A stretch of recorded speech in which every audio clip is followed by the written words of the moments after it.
Professor Paulo Júnior, qual a relação da vinda da família real com a independência do Brasil?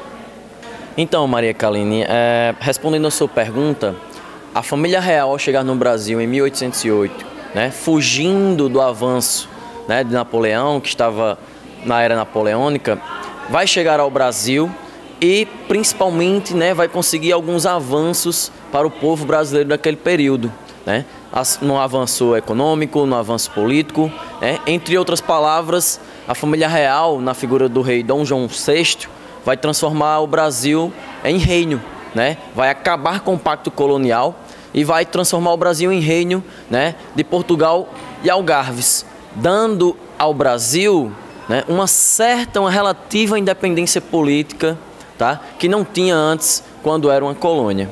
Professor Paulo Júnior, qual é a importância da Revolução Liberal do Porto? Então, Pedro Silva do nono ano, respondendo a sua ótima pergunta, a Revolução Liberal do Porto também é importante para entendermos o processo de independência do Brasil.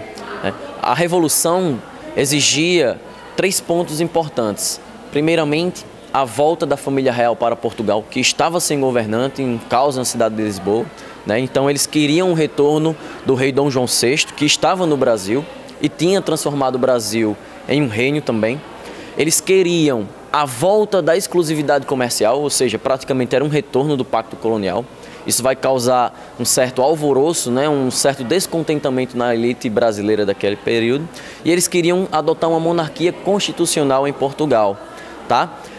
Tendo em vista isso, o rei vai voltar para Portugal, deixando a parte da sua família real aqui no Brasil, entre eles o glorioso Dom Pedro I, que vai ficar no Brasil, o conhecido Dia do Fico, e posteriormente vai declarar a nossa independência.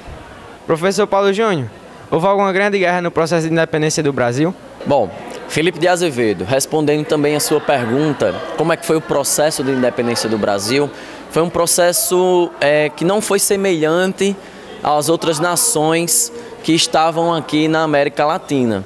Enquanto Argentina, posteriormente o Uruguai, Chile, Bolívia, o México, Haiti, lá na América Central, passaram por conflitos internos e externos para proclamarem sua independência, o Brasil não necessariamente passou por um conflito direto com os portugueses. Alguns pequenos grupos de Portugal tentaram resistir ao processo de independência, porém, o processo de independência brasileiro foi bem mais pacífico do que o processo desses países latino-americanos.